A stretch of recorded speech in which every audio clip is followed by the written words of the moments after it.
chers amis journalistes, vous êtes aussi congolais comme moi, vous êtes des professionnels comme moi, chacun d'entre vous a fait des études de spécialisation. Vous avez compris que nous sommes dans un dérapage inimaginable. La chambre haute, qui est censée être la chambre des sagesses, est en complicité. Comment voulez-vous comprendre qu'un président du Sénat puisse être en complicité avec un procureur général pour prendre en otage un sénateur?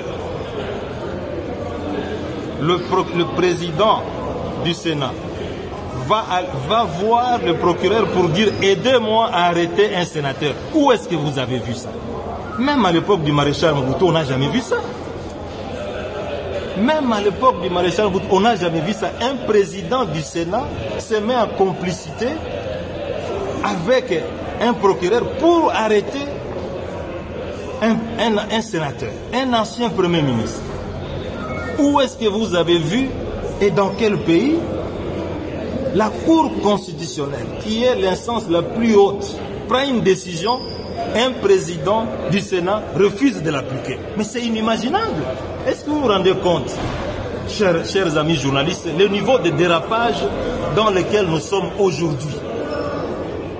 Ce qu'on appelle état de droit, un président du Sénat peut refuser de mettre en application une décision de la haute cour, tout simplement parce que ce que le président cherchait, qu'on puisse condamner M. Matata, n'a pas été appliqué.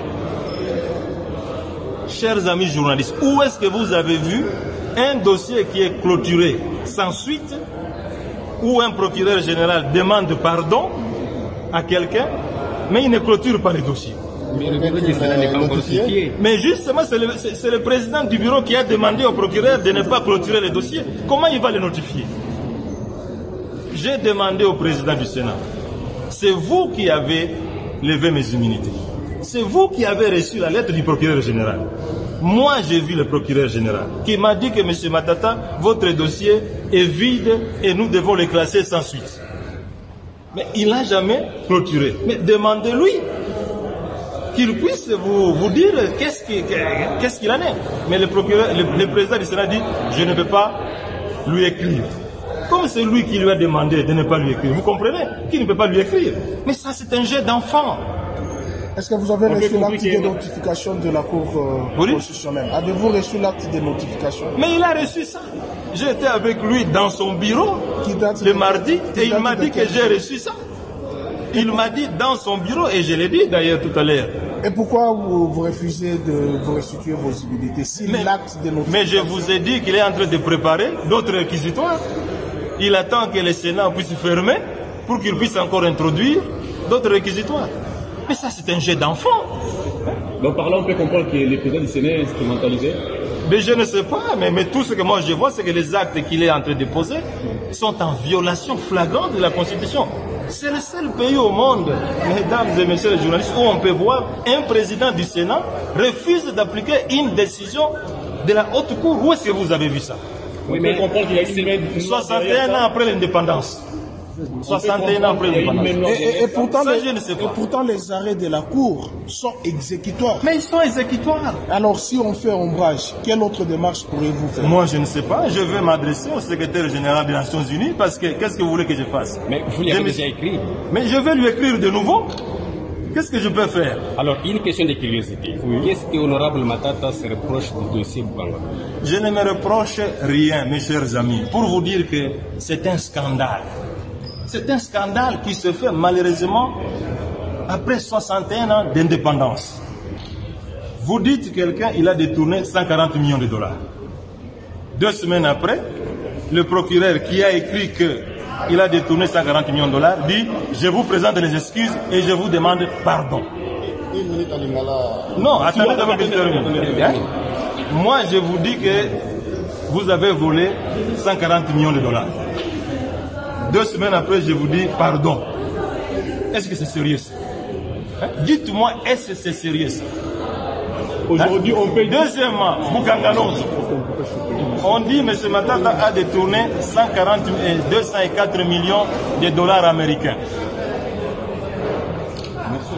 Et on dit ceci, c'est M.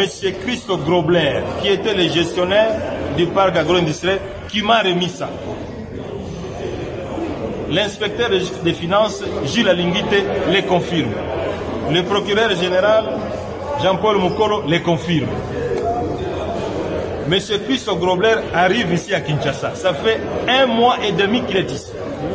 L'inspecteur général des finances les fouille. Le procureur général le fouille.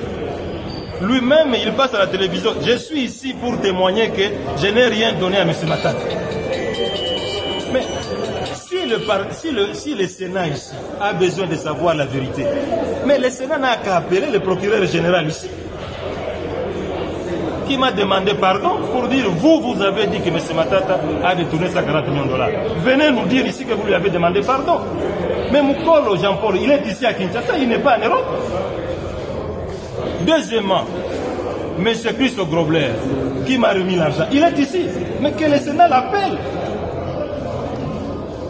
M. Bat, il est en train de dire des choses que même un enfant de 10 ans ne peut pas accepter. Vous êtes président du bureau du Sénat. Vous voulez savoir si M. Matata a détourné l'argent. Mais les 2 personnes qui sont intéressées, mais sont ici. Mais il n'a qu'à les appeler. Merci. Vous avez compris?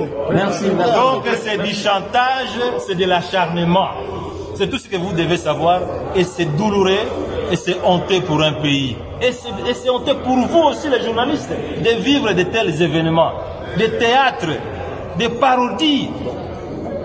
Quand on dit un Sénat, c'est une institution de haut niveau, de haute valeur. Vous, les journalistes, vous ne pouvez pas accepter que de tels scénarios se passent dans des institutions qui sont censées bâtir l'avenir de ce pays. Merci.